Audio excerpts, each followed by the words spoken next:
السلام علیکم ورحمۃ اللہ تعالی وبرکاتہ۔ امید ہے آپ تمام حضرات بخیر و عافیت ہوں گے۔ ہم آپ تمام حضرات کا اپنے اس یوٹیوب چینل میں خوش آمدید کہتے ہیں۔ ہم آپ کو اپنے اس یوٹیوب چینل میں لے چلتے ہیں کتابوں کی اس دلچسپ دنیا میں جہاں آپ کو اندازہ ہوتا ہے کہ 100-125 سال پہلے مصنفین، مؤلفین، حکماء اور اطباء نے کس طریقے سے محنت برداشت کر کے کتابیں لکھی ہیں۔ اس وقت ہمارے سامنے ایک 150 سال پرانی، 150 سالہ پرانی ایک کتاب ہے، اور یہ بھی کتاب فن طب میں ہے۔ اس کتاب کا نام ہے مکمل گنجینہ طبیب اردو۔ اوپر لکھا ہے ماشاء اللہ لا حول ماشاء اللہ لا قوت الا باللہ، خزینہ عجیب، نیازمند غلام نبی، ملازم سفری، ڈاک خانہ لاہور، موسوم بھی مکمل گنجینہ طبیب اردو۔ اس کتاب کے اندر بہت بڑی خصوصیت یہ ہے کہ مصنفین اور اطباء خاص طور پر جو ہے جن اصطلاحوں کا ذکر اپنے نسخوں میں کرتے ہیں، تو ظاہر ہے کہ اس زمانے میں لوگ فارسی سے ناواقف ہے یا حکماء کی اصطلاحی زبان سے ناواقف ہے۔ اس وجہ سے صحیح نسخوں تک پہنچنا مشکل ہو جاتا ہے۔ اس وجہ سے جو ہے انہوں نے یہ کام کیا ہے کہ جتنی بھی اصطلاحی زبانیں پرانی کتابوں میں استعمال ہوئی ہے اطباء کے یہاں، ان تمام کی تمام اصطلاحی الفاظ کے معنی اردو، عربی، فارسی، سنسکرت، ہندی ساری زبانوں میں انہوں نے ٹرانسلیٹ کر دیا ہے۔ اور ان سب کے ساتھ ساتھ اس میں بہت مختصر اور آسان چٹکلے ذکر کیے ہیں امراض کے۔ تو آپ فہرست دیکھ سکتے ہیں، فہرست بالکل جو ہے وہ شکستہ ہو چکی ہے، لیکن الحمدللہ کتاب موجود ہے۔ شروع ظاہر ہے انہوں نے یہاں سے کیا ہے کہ غذا، ہضم اور اخلاق کا بیان، لیکن یہ تو سب واقف چیزیں ہیں ہم جس سے جانتے ہیں۔ اور اس کے بعد جو ہے انہوں نے آگے نبض کا طریقہ دیکھنے کا بتایا ہے کہ نبض کیسے دیکھیں، نبض ہاتھ کے ذریعے کیسے دیکھیں، مریض کی زبان سے کیسے ہم پہچانیں کہ کون سا مرض ہے، اس کو یہ ذکر کیا ہے۔ اس پر لکھا ہے کہ اگر زبان پر میل جمع ہوا ہو تو اس سے ظاہر ہے کہ بخار موجود ہے، لیکن مختلف رنگوں کے مختلف اخلاط کی زیادتی کا پتہ چلتا ہے۔ مثلا اگر زبان پر سفید میل ہے تو بلغم کا زور ہے، اگر زرد ہے تو صفرا کا، اگر میل سیاہی مائل ہے تو سودا کا غلبہ جانو۔ مریض کا حال بذریعہ قارورہ دیکھنا، یعنی پیشاب کے ذریعے معلوم کرنا۔ پھر پاخانے کا حال ذکر کیا ہے۔ پھر اس کے بعد پوری تفصیل انہوں نے انسان کے جسم کی دی ہے، اس میں دل، جگر، پھیپھڑا تمام چیزیں آ گئی ہیں۔ پھر چوتھا باب نقشہ وزنوں کی کیفیت کا جو علم طب میں مستعمل ہے، یہ بہت اہم چیز ہے۔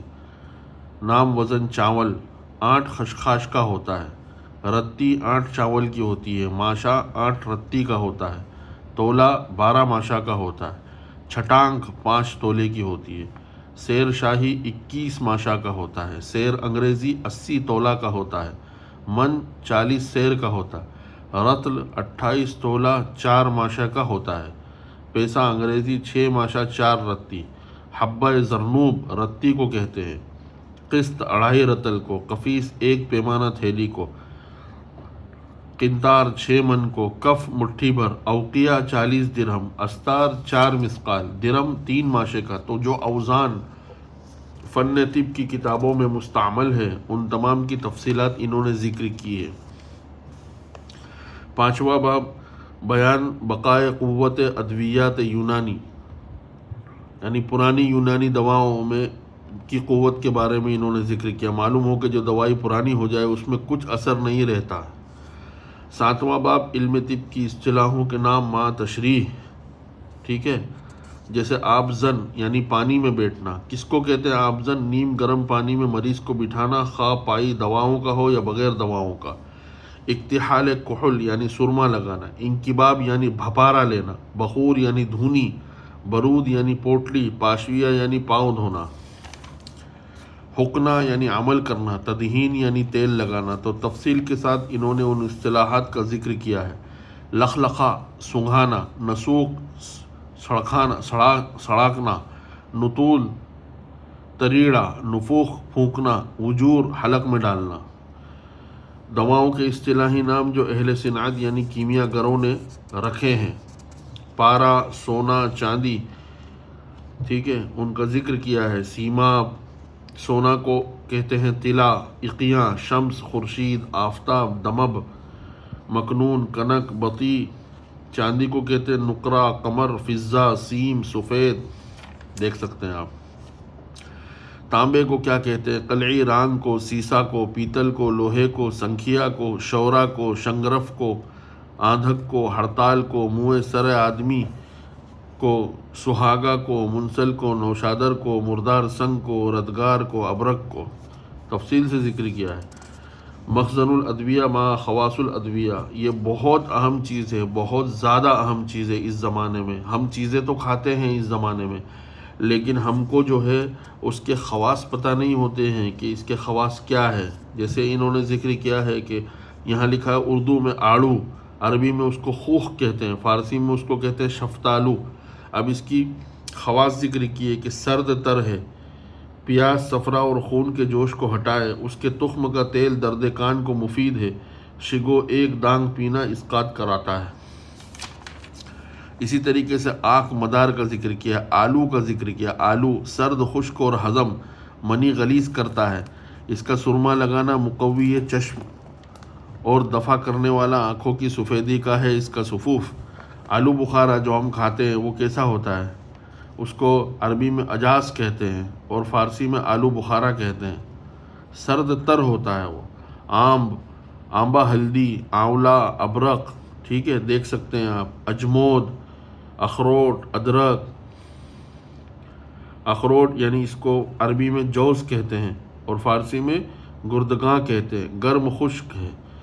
تیل بار بڑھائے اور باہ پیدا کرے اور مغز بریاں کھانسی کو مفید ہے. پھر اس کے بعد ادرک گرم خشک، بھوک لگاتا ہے، معدے کو طاقت دیتا ہے. اروی ہے نا، ارو، ارنڈ، اڑوسا، ارہر دانہ. تو وہ تمام چیزیں جو ہم استعمال کرتے ہیں ان کے خواص انہوں نے یہاں ذکر کیے ہیں. تو الف سے یہاں پر ختم کیا، پھر یہاں سے با کا شروع ہوا ہے. بابونا، اس کو فارسی میں بابونا کہتے ہیں اور فارسی میں بابونج بھی کہتے ہیں. گرم خشک ہے، لیپ ورم گرم کو نرم کرے. حیض دودھ پسینہ پیشاب لائے. بابچی باجرہ، گاؤ رس، ٹھیک ہے، گرم خشک بدن معدے کو کمر کو طاقت دیتا ہے، قبض کرتا ہے، پیشاب لائے. بادام کڑوا، اس کو بادام تلخ کہتے ہیں. لوز المر، گرم خشک اجلا کرنے والا، پتھری کو توڑتا ہے. 1 درم شہد میں ملا کر چاٹنا کتے کے کاٹے کو مفید ہے اور روغن کان میں ڈالنا مفید ہے. تو با کے نام سے جتنے بھی ہے، جیسے مثلا برگد کا ذکر کیا ہے، اس کو فارسی میں درخت ریشہ کہتے ہیں اور عربی میں اس کو ذات الزدود کہتے ہیں. گرم تر، باہ پیدا کرے، رقت منی، سرعت انزال اور جریان کو مفید ہے. ٹھیک ہے، آپ دیکھ سکتے ہیں آپ. بنفشا، بنولا، بلی بوٹن، بلی، اس کو گربا کہتے ہیں اور عربی میں سنور کہتے ہیں. گرم خشک کالی بلی کا پتا روغن زنبق سے ملا کر لقوا اور بالوں کو سیاہ کرے. بدخ، ادرک، بطقاس، گرم خشک بدن اور گردہ موٹا ہو، باہ کو طاقت بخشے. چربی ہاتھ پاؤں پھٹنے کو مفید ہے. بکری جس کا ہم گوشت کھاتے ہیں، بز، اس کو عربی میں ماؤن کہتے ہیں. گرم تر، دودھ منہ سے خون تھوکنے کو مفید ہے. گوشت صالح الکموس ہے. بگلا، اس کو بو تیمار کہتے ہیں اور عربی میں اس کو مالک الحبر کہتے ہیں. گرم خشک گوشت بدن کو موٹا کرے، فالج والے آدمی اور کمزور آدمی کو مفید ہے. تو دیکھ سکتے ہیں آپ بہی دانہ. پھر باب الپا شروع ہوا. پارا، پالک، پان. پان فارسی میں تنبول اور عربی میں فسان. معتدل بھوک لگائے، فرحت بخش، آواز گلو کو صاف کرے، یعنی گلے کی آواز کو صاف کرے. پھر اس کے بعد اسی طریقے سے یہ سب چیزیں. باب التا ذکر کیا ہے. تاڑ، تال مکھانا. تج ایک قسم کا بریان میں ڈلتا ہے، وہ تج اس کو کہتے ہیں. گرم خشک، معدے کو پختہ، ریا کو تحلیل اور سرد ورم کو نرم کرے.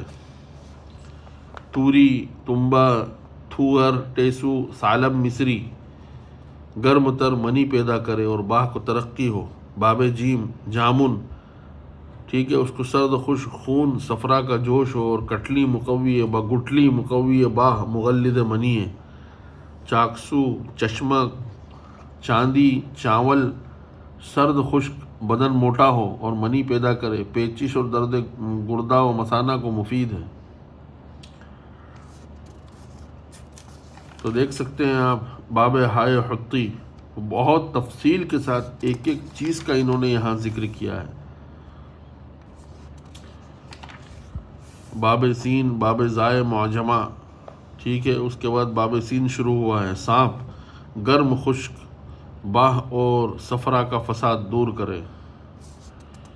سنگترا مشہور ہندی میوہ ہے. سرد تر فرحت دے، دل اور معدے کو طاقت بخشے. تو آپ دیکھ سکتے ہیں کہ تفصیل کے ساتھ انہوں نے یہاں. باب شین میں شریفہ ایک مشہور پھل ہے جس کو سیتاپھل کہتے ہیں. گرم تر باہ اور دل کو طاقت دے اور منی پیدا کرے. یعنی جو چیزیں ہم کھاتے ہیں روزمرہ کی زندگی میں، جتنی ہماری سبزیاں ہیں، پھل فروٹ ہے اور جتنی دوائیں ہیں، اسی طریقے سے جو جانور ہیں ان کے کیا خواص ہے، ان کی ادویہ کیسے بنائی جاتی ہے اور وہ کن کن چیزوں میں مفید ہے، اس کو ذکر کیا. جیسے مثلا شکر قندی ایک جڑ ہے، میٹھی ہے، گرم تر بدن کو موٹا کرے، قابض منی پیدا کرے اور غلیظ کرے. اسی طریقے سے شلغم، شلجم مشہور ترکاری، گرم تر پیٹ اور سینے کو نرم کرے، بھوک اور باہ کو پیدا کرے. شہد، اس کو فارسی میں انگبین کہتے ہیں، عربی میں عسل کہتے ہیں. گرم خشک سرد امراض میں اس سے بڑھ کر کوئی دوا نہیں. باب الصاد، باب الطا، باب العین. تفصیل کے ساتھ آپ دیکھ سکتے ہیں کہ انہوں نے باب کاف اور گاف. گاجر، اس کو فارسی میں زردک گر کہتے ہیں اور عربی میں اس کو جزرون کہتے ہیں. گرم تر معدے کو طاقت دے اور باہ پیدا کرے. کالی زیری، کانچ، گانجا. باب الفا میں فاختے کا ذکر ہے. باب الغین میں غافص. باب القاف میں قمری کا ذکر ہے. تو دیکھ سکتے ہیں آپ تفصیل کے ساتھ انہوں نے ذکر کیا ہے. گدھا فارسی میں خر کہتے ہیں، عربی میں حمار. گرم خشک ہے، سیم کا دھواں اسرت ولادت دور کرے. اسر ولادت دور کرے، سمجھ سکتے ہیں آپ. تو آپ دیکھ سکتے ہیں کتنی تفصیل کے ساتھ نہایت ہی آسان لفظوں میں انہوں نے پوری چیزوں کا ذکر کیا ہے اور ان کے خواص کا ذکر کیا ہے. باب لام، باب میم، مسکا، بالائی، سب ذکر کیا ہے انہوں نے، دیکھ سکتے ہیں آپ. باب النون، باب الہا. ہاتھی فارسی میں پیل کہتے ہیں، عربی میں فیل کہتے ہیں. سرد خشک آنکھ کی سفیدی کو مفید اور ناخن آنکھ کو نافع.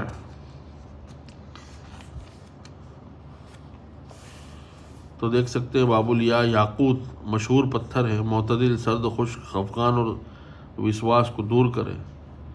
تو یہاں تک صفحہ نمبر 68. 10واں باب ادویہ کے نام بھاشا و سنسکرت میں. فہرست ادویہ بھاشا و سنسکرت کے ناموں کی ماں اردو ناموں کے.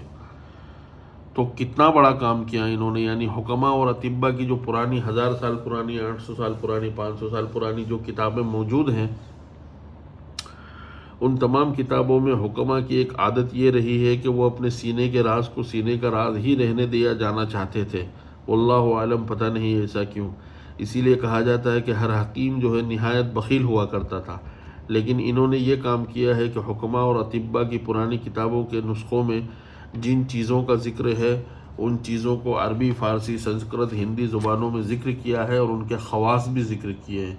تو 10واں باب انہوں نے ذکر کیا ادویہ کے نام بھاشا سنسکرت میں، تو آپ دیکھ سکتے ہیں کہ یہاں انہوں نے پوری چیزیں لکھی ہے تفصیل کے ساتھ، یعنی یہ ایک طریقے سے ڈکشنری ہے۔ گنجینہ طبیب ایک طریقے سے پوری کے پوری یہ ڈکشنری ہے۔ فہرست ادویات عربی و فارسی نام مع ترجمہ اردو۔ نوٹ: جس دوا کا نام اردو میں کوئی نہیں اس کا وہی نام لکھ دیا ہے۔ تو کتنی محنت کی ہوگی انہوں نے، ہم اندازہ لگا سکتے ہیں۔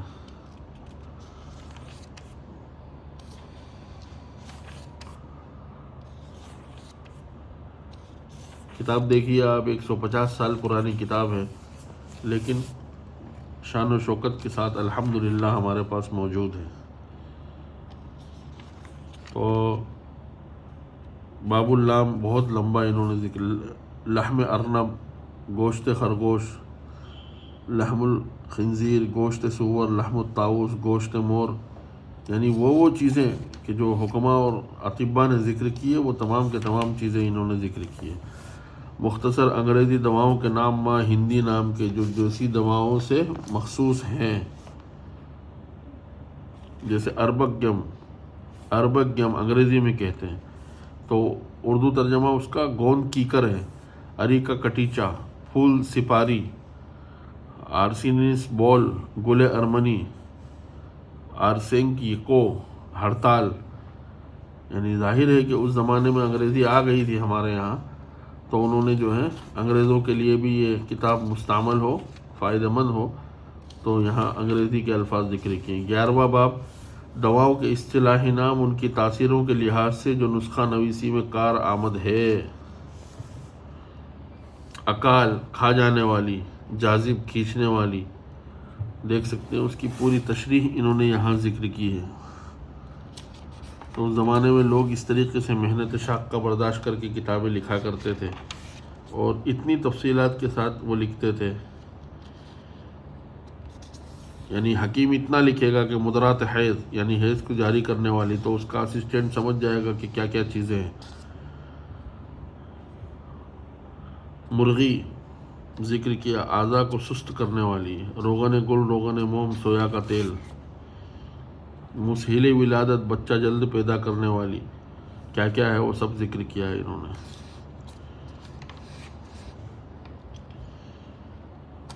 تو پرانے زمانے کی کتابیں ہیں۔ نقشہ چاروں اخلاط کی اصطلاح کا بطریق اعتدال یا منزجات یا سہلات یا مقیات کے۔ تو صفحہ نمبر 122 تک یہ ہے۔ دوسرا حصہ نام امراض ابدان برائے حفظ و سہل طالبان علم طب مع ترجمہ ہندی ذکر کیا ہے انہوں نے، دیکھ سکتے ہیں۔ اقسام صدعی، سرسام، جمود، مال خولیہ، جنون، سقطہ، شقیقہ، عصابہ، سحر، سبات، نسیان، لقوہ، تو اس کا ہندی ترجمہ جیسے رعشہ یعنی کانپنا اعضاء کا، فالج نصف جسم طول میں بیکار و بے حرکت ہو جانا، لقوہ چہرہ پھر جانا، منہ کا ٹیڑھا ہو جانا، دیکھ سکتے ہیں۔ نام ہے امراض چشم، آنکھوں کی بیماریوں میں کیا کیا نام ہوتے ہیں؟ رمد، نزول الماء، موتیا چشم، بول الطین، بے ارادہ پانی آنکھ سے جاری ہونا، ذہب البصر، یکبارگی روشنی کا نہ دیکھ سکنا، اس کو عربی میں مور سرجن کہتے ہیں، چوٹی کے سر کے برابر طبقہ عینیہ باہر نکل آوے، پھر کان کے، ناک کے، منہ کے، تو ایک طریقے سے یہ پوری کتاب جو ہے وہ ڈکشنری کے طور پر یہاں انہوں نے لکھ دی ہے۔ امراض شعر یعنی بالوں کے، تو 136 صفحے تک انہوں نے تفصیل کے ساتھ ذکر کیے ہیں، اور اس کے بعد انہوں نے جو ہے امراض سر کے نسخہ جات ذکر کیے ہیں۔ درد سر کے لیے کیا مفید ہے، پاشویہ کیا ہے، حریر مقوی ہے دماغ، صفوف مقوی ہے، شربت حلیلہ وغیرہ وغیرہ سب ذکر کیے ہیں۔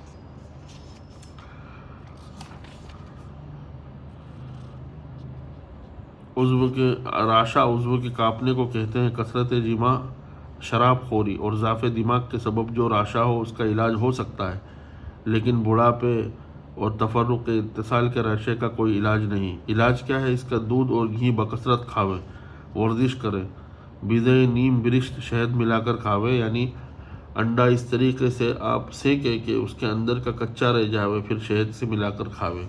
معجون لہسن کا استعمال کرے، بہت مفید ہے۔ لہسن چھیل کر گھی میں بھونے، پھر دودھ میں پکا کر گھونٹے، تب سے چند شہد ملا کر یعنی 3 حصہ شہد ملا کر معجون بنا دے اور ہر روز 4 ماشا کھاوے۔ نزلہ و زکام، تشنج، اعصاب جب کھنچتے ہیں تو ان کی وجہ سے ہاتھ پیر ٹیڑھے ہو جاتے ہیں تو تشنج بولتے ہیں، اس کا علاج ذکر کیا ہے۔ سکتے کا، کابوس کا، امراض چشم کا ذکر کیا ہے، آنکھوں کے مرضوں کا۔ تو صفحہ نمبر جو ہے 147 تک امراض گوش ہے۔ امراض گلو، یہاں سے دوسرا حصہ شروع ہو رہا ہے۔